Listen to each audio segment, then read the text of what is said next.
Good afternoon. How are you today, everybody? You okay? I'd like to continue on chapter 3, please, and we're at the growth of English, which should be on page 25, please. If you'd like to open your books, page 25, the growth of English from the top. Now, feelings of ownership, stereotyping, unequal distribution, and power, individual and societal multilingualism. These are all issues at the heart of encounters between different languages. Now, please pay attention here, because there is a chance that you might get this question, which is, what are the issues at the heart of encounters between different languages? And you would say feelings of ownership. You feel that you own the language, it's your first language, you feel that it's yours. Stereotyping, people use stereotypes to describe other cultures and other languages. Unequal distribution and power. There is a lack of equality of the distribution of power between individuals. And societal multilingualism. We have in our societies are now multilingual, meaning that we have more than one language being taught in our society at any point, or being spoken, sorry.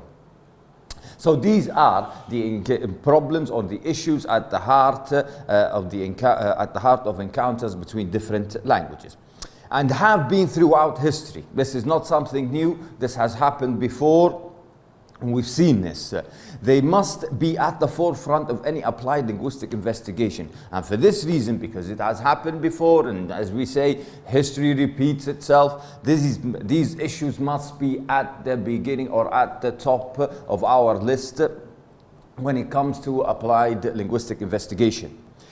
If it is to engage successfully with the many disputes which arise over the rights and relationships. And this, if applied linguistics is to have any success while engaging in these arguments or these disputes or these different points of view, which arise over the rights and relationships between languages. And these disputes come from what? The rights over the relationship between these languages. And the problem of how best to promote communication and understanding, and how and what is the best way that we can promote communication and understanding while also preserving cultural and linguistic identity. Yes, most important thing here that we preserve or we save our cultural and linguistic identity. So we want to understand the language, we want to know how it works, but we also want to keep our cultural and linguistic identity.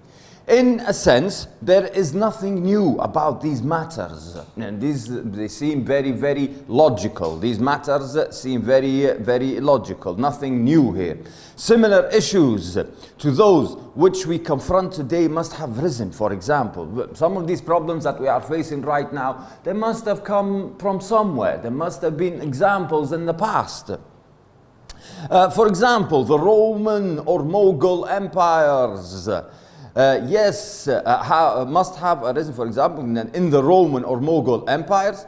Yet there is also a sense in which recent years have witnessed a new phenomenon. In recent years, we have a new phenomenon whose implications or effect must be addressed by today's applied linguistics, whose effect or implications we, as applied linguistics of our day, we need applied linguists, we need to have a look at these issues. Whereas in the past, English was but one international language among others, it is now increasingly in a category of its own. In the past, English was just another international language, like Italian, like German, Japanese, Chinese. It was just another international language. But now, increasingly in a category of its own. But now, because of the growth of English and the wide use of English on almost everywhere in the world, and the first thing that you need to know is English is used for business, for teaching, So this has now put it in a category of its own. It's not like any other international languages that you might learn as a hobby, or you might learn as another language. English has become a lot bigger than that. In addition to its 400 million or so first language speakers. So there are about 400 million first language speakers of English, and over 1 billion people who live in a country where it is an official language. Over 1 billion people, they live in a country where it is official. English is now taught as the main foreign language in virtually every country. English, how big and how important it is and how widespread it is, now it has been taught in almost every country as a foreign language, and used for business, education, and access to information by a substantial proportion of the world's population. And we use it for what now? For business, education, and access to information. You get all the information you need now, all the research, and substantial proportion of the world's, by a substantial proportion by the world's population. Most people who are even studying abroad now are using English, and most of the sciences now are also being taught in English. A lot of them are changing. Even Russian universities are now teaching in English. German universities, they teach in English. So English has become something of a phenomenon. Now, consequently, as a result of this, consequently, the role of other international languages, such as French or Russian, has diminished. It has become smaller. It's not so wide, or it's not as big as before. The reason for this is English has become bigger and widely and used more widely. So therefore, the other languages such as French or Russian have diminished, or their use has become very little, drastically, in a big way. As with geographical areas, and the same can be said about geographical areas.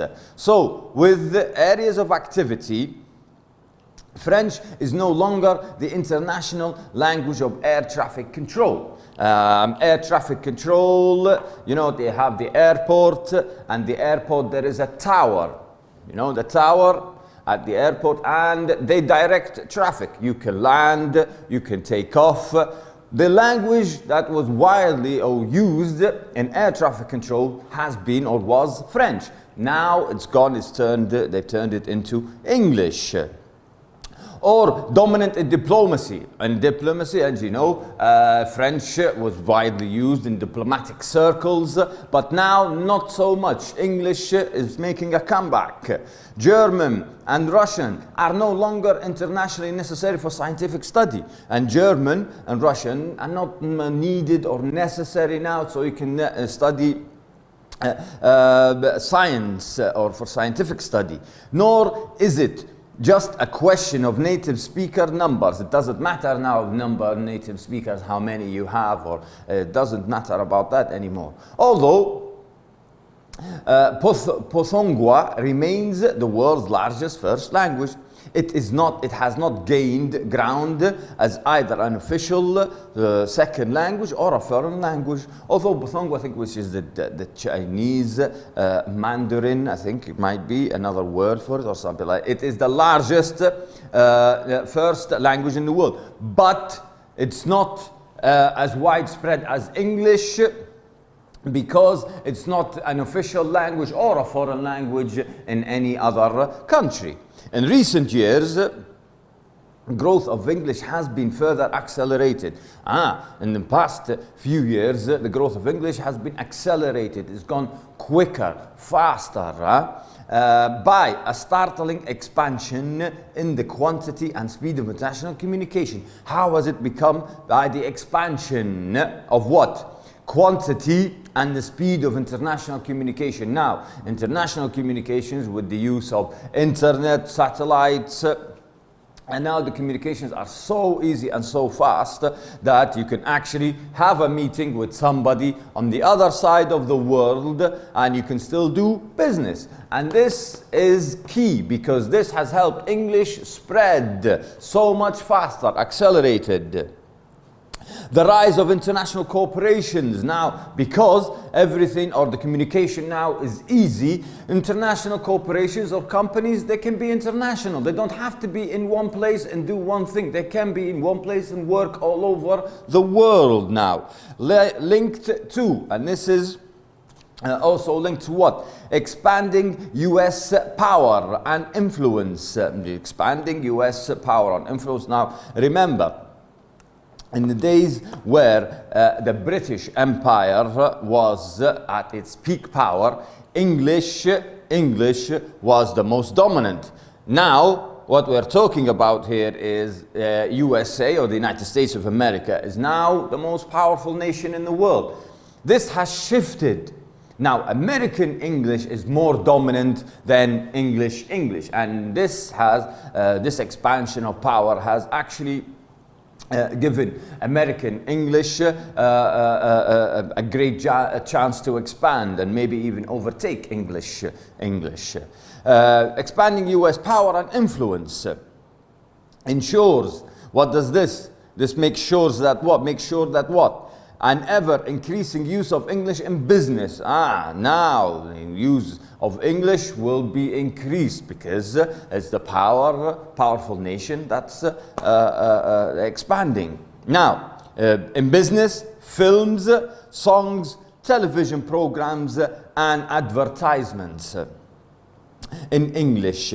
Now, the more powerful the nation becomes, the more they can expand. And expanding by this, you can see this in business and films and songs and televisions. Most of us anyway when you watch television, if it's a film or it's a TV series, 90% of the time is going to be either English or American. Nowadays, maybe that's changed a bit, but it used to be either English or American programs. Now, our advertisement in English are heard and seen in many countries where it is not the first nor even the second language. This is another thing. You get to see these advertisements in countries where English is not even a second language or a foreign language, but you see the advert. Now, both feeding and reflecting this growth, and this just shows you that how much is reflected in the growth of English, that it is seen in countries where it's not even a foreign or a second language, and this is actually at the same time helping to make it grow even more by putting it in places where it doesn't exist. The dominant language of the internet is English. Most of the people on the internet, they speak English. Now, and with the frequent absence of available software for writing systems other than the Roman alphabet. You know, when you use the computer, you want to use what type of font you want to use. It is the Roman system, or the Roman alphabet. Electronic mail is often conducted in English. Emails are often written in English as well, even among people who share another language. Even between friends who speak a different language, emails will usually be written in English because that's how we learned to do them. That's how we started. This new situation means that for a language proportion of the world's population, the learning and use of English as an additional language is both a major and a language need. Both a major and a language need. Often one upon which their livelihood depends. Your life will depend on this. And also one of the salient language experience in their life, one of the most visible or one of the most experiences you remember in your life. In addition, both non-native and native speakers are involved in teaching English as a foreign language. In addition to this, both students, foreign or native speakers are involved. As teachers, planners, administrators, publishers, and testers. Everyone's involved in this. For these reasons alone, The teaching on learning of English has generated tremendous personal, political, academic, and commercial interest, accompanied both as cause and effect. Because of all of this, teaching English now has gone a lot more into commercial use and into the mainstream media, where it's being somehow monetized. It's different now. Both cause and effect by globalization and virtually unchallenged US military economic ascendancy. And this is helped by the globalization and the unchallenged expansion of the US and its military, and economic ascendancy. The growth of English raises important concerns about the dangers of linguistic and cultural homogeneity. We shall return to this in more detail in chapter 6. All right, now, the growth of English, please pay attention to the beginning. There's a question at the beginning: what are the issues at the heart of encounters between different languages? You'll find that on the third line. On the third line, that's the question. Then in the second paragraph, please pay attention to the second paragraph, the third line. Yes, the third line. English is now taught as the main foreign language, and so on. All right, now we have English and Englishes. English and Englishes. Let's have a look what's going on here. We're on page 26 for those who have just joined us. The growth of English, however, also has some paradoxical consequences. Now, we spoke about the growth of English and the expansion and how powerful it's become, and it's based on the ascendancy of the USA and its economic power. Now, but it also has a paradoxical consequences. There are some paradox here. Far from automatically extending the authority of English. Now, if the spread or the expansion of English, automatically what this does is give more authority to the English language because it's widespread. Native speakers, the authority of English native speakers, it raises considerable doubts about whose language English is. Now we have doubts, questions. Whose English is it anyway? Whose language English is? And how judgments about it can be made. And how can you make judgments about this? It may even, as we shall see shortly, make us reconsider not only our definition of English native speaker, but also whether this term is as significant in establishing norms for the language as is usually supposed. Now, we will have a look at this, and we might have to reconsider what we call a native speaker, or who we refer to as a native speaker. As we observed at the beginning of this chapter, it is usual for speakers of a language, while welcoming the learning of it by others, as we spoke earlier, people welcome other people learning their language. They do feel a sense of ownership towards it. You feel that it's yours. It's your language. Someone else can learn it. You're happy that they're learning it, but they're not like you. This is your language. In the case of smaller and less powerful languages, we have smaller and less powerful language, limited to a particular community in a particular place. And you have them in a particular, maybe a small community, a small country, a region, in a particular place. This is both unexceptional and unremarkable. This is very normal. Once, however, a language begins to spread beyond its original homeland, once a language becomes bigger than the homeland, and the situation changes, and conflicts of opinion begin to emerge, and now arguments about what is wrong and what is right, they begin to appear. When does this happen? When a language moves beyond its borders, when it goes outside of its homeland. Thus, even until surprisingly recently, many British English speakers regarded American English as an impure deviation.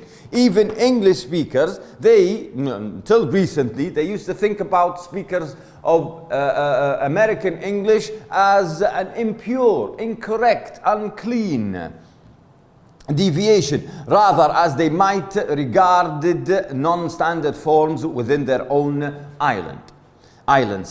While such feelings of ownership are to be expected, you're expected to feel that you protect your language, you've known it all your life, and these are expected. They quickly become untenable when speakers of the offspring variant become, as they are in the US, more numerous and more internationally powerful than the speakers of the parent. This becomes untenable. You cannot deal with this anymore when the offspring, the child, now here we're talking the offspring, we're talking about American English. It's an offspring or a child of the English. What happened here is the child, the offspring, American English, has become more numerous. There are a lot more people speaking this language and more internationally powerful. We just said America now is very powerful. Its economy is one of the powerful, and its military is very powerful. Internationally powerful than the speakers of the parent. Now what's happened is the offspring, which is the American English, is more powerful than the parent, who is the English. With any language which spreads, this backwash effect is inevitable. Any language that spreads or grows, this effect is expected.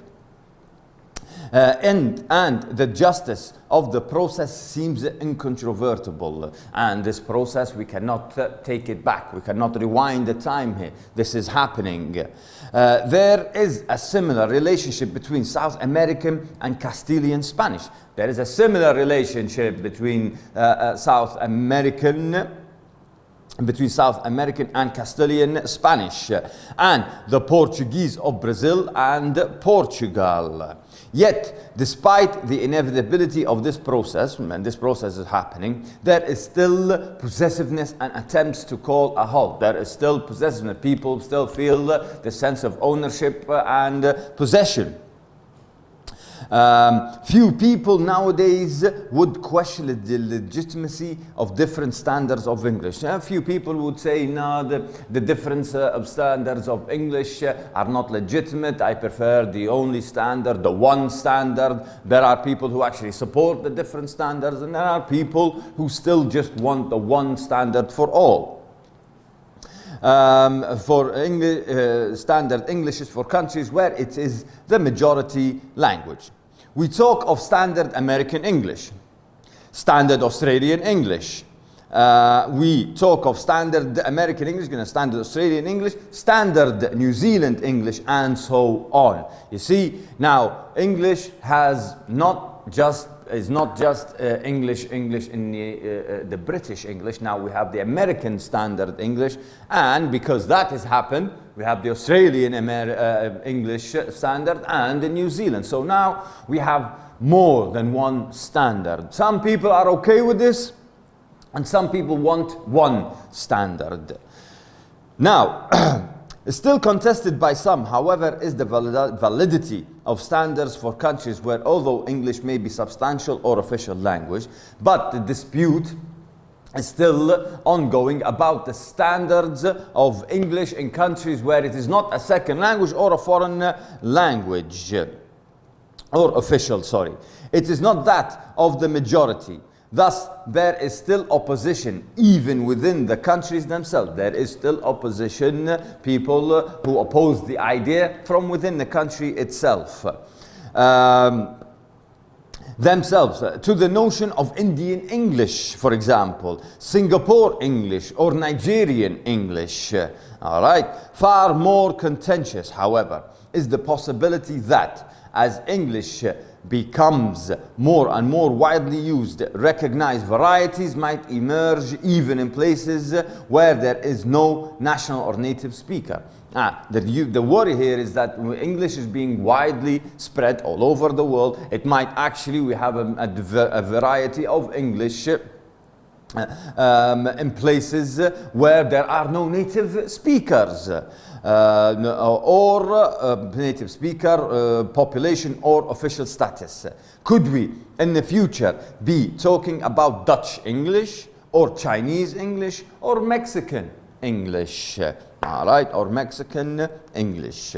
Okay, now, the Indian scholar. Now I'm going to have to tell you, this is very, very important. The Indian scholar, Braj Kashru, describes this situation as one in which English exists in 3 concentric circles. This is very, very important. This is a place where you will be asked a question, possibly in true, false, or a direct question. Or might be a direct question or true or false. So please pay attention to this. Concentric, English exists in 3 concentric circles. So the question might be, according to the scholar Braj Kashru, English exists in 3 concentric circles. Mention and define each one. All right. We have the inner circle, number 1.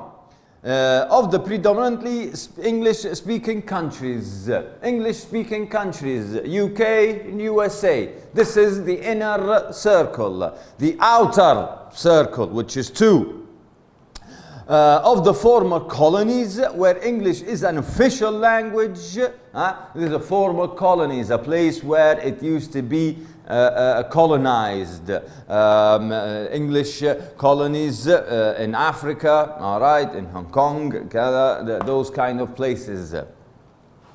And then we have 3, the expanding circle, where although English is neither an official nor a former colonial language. In the expanding circle, it's not official nor a colonial language. This is just like us. This is just like Libya. If you want to remember the expanding circle, we are the expanding circle. English here is not a second language, nor are we a former colony. All right?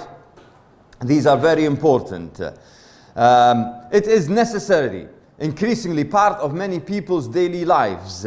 At issue is the degree to which the English in people's daily lives, at issue is the degree to which English in each of these circles can provide legitimate descriptions and prescriptions. The rights of the outer circle are now reasonably well established. What, though, of the English used in the expanding circle? Could a new standard international English be emerging with its own rules and regularities different from those of any of the native languages? All right, okay. Now, in English and Englishes, please pay attention to the Indian scholar Braj Kashru, please. Very, very important. Very, very important. Now, native speakers, ladies and gentlemen. We have native speakers. All right. All this raises issues about the very term native speaker. All this talk of expansion and growth of English raises concerns, raises points of interest about what it means to be a native speaker. Let us pause for a moment to consider what is meant by it. Pause, think, what does it mean to be a native speaker? And why it has become one of the most contentious in applied linguistics, and why it has become one of the most terms that people argue and have disputes about. To do this, we need to look at some of the common assumptions about what it means to be a native speaker. We need to have a look at what common assumptions about a native speaker. And these, again, are very, very important. Native speakers. So, again, the question can be a direct question or in true or false. What are the common assumptions about about what it means to be a native speaker? Firstly, there is the question of personal history. Native speakers are considered to be people who acquired the language naturally and effortlessly in childhood. A native speaker, first of all, you have the question of history. Native speaker, think of you learning your first language. You acquired it without any effort, and it came to you naturally in childhood through a combination of exposure. You were exposed to the language and your innate abilities. Exposure through combination of exposure to the child and exposure, the child's innate talent. You have an innate ability to learn language, for language learning, and the need to communicate. And you need to communicate. You know, need is the mother of invention. You need to communicate. Secondly, there is a question of expertise. There is a question of expertise. Native speakers are seen as people who use the language or a variety of it correctly. You have experience in using the language. This is the second thing. Native speakers can be seen as people who use the language or a variety of it correctly. That's a native speaker. And have insight, they have information into what is or is not acceptable. What is it? You can ask a native speaker what is correct, acceptable, or not. Correctly, and have insight in what is or not acceptable. Thirdly, there is a question of knowledge and loyalty. Being a native speaker, it is assumed, entails knowledge of and loyalty to. You've been a native speaker, it means that you are loyal to that language, to that country. That is what it means. Excuse me. A community which uses the language. In many cases, this threefold definition relatively unproblematic, particularly for small languages spoken mostly in one particular place. Take Icelandic, for example, spoken by 300,000 Icelanders on an island of 100,000 square kilometers. Iceland is a good example. Their language, we have 300,000 people spoken on an island which is 100 square kilometers. Most people there have grown up speaking Icelandic. Everybody there they speak Icelandic. Are experts in its use and identify with Icelandic culture. They know how to use it well and they identify with the culture. In the case of larger and more widely distributed languages, however, most especially in the case of English, but if we have a look at another languages which are wider in distribution, and especially English, like English for example, serious problems with the usual definitions. Usually, we will find that we have problems with the definitions of native speaker begin to emerge. Many English speakers, whether in the inner, outer, or expanding circle, grow up and use another language at home. Unlike Icelandic people, they live on an island, they all speak Icelandic, and but in English, where it has an inner circle, outer circle, and expanding circle, usually somebody who speaks English, they have somebody else at home, they have a different language. Their cultural loyalty is wholly or partly to a non-English speaking community. Their cultural loyalty is not all of it to English, but part of it, because they have another language that they speak. And they may well be opposed to the dominant English speaking culture. They don't want English to be the dominant culture in their house. They want the other language. Why not? Feelings that their own language and values are threatened. If they feel that their own language and values are threatened, my culture, my values are being threatened, I want to use less of the English and use the other language. None of this, however, necessarily reflects upon their expertise. This does not reflect on how experienced they are in the actual use of language. Many such English speakers use the language just as expertly as the traditionally defined native speakers. Many speakers who speak more than one language are actually experts in English, and they can use it just as well as the native speaker. Certainly, there are often though by no means always, minor differences of accent, phrasing, or confidence, and grammatically judgments. Yet these are just as often accompanied by additional expertise, with a traditionally defined native speaker may not have. So even though some people don't fall under the definition of native speakers, they still do, or they still use the language in just as efficient, if not better way than the actual speakers of language. This and native speakers. This now puts the definition of native speaker into a bit of a corner, because now it's who is a native speaker or what is. Here it is important to take stock of those aspects of language proficiency. I have to pay attention to aspects of language proficiency with the traditional definition of the traditional definition of the native speaker does not include. Now, here are some aspects about language proficiency which the definition of the native speaker, the first, second, and third, we did not mention. Firstly, it says nothing about proficiency in writing, but only about proficiency in speech. It does not mention the proficiency in writing, only when speaking.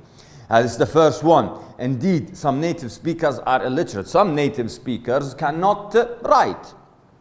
And many of those who can write do so inaccurately. A lot of them that actually can write, they do not know how to write correctly. Lovely new potatoes. Look at how, or clumsily, inaccurately, lovely new potatoes, or clumsily revised customer service arrangements presently under implementation.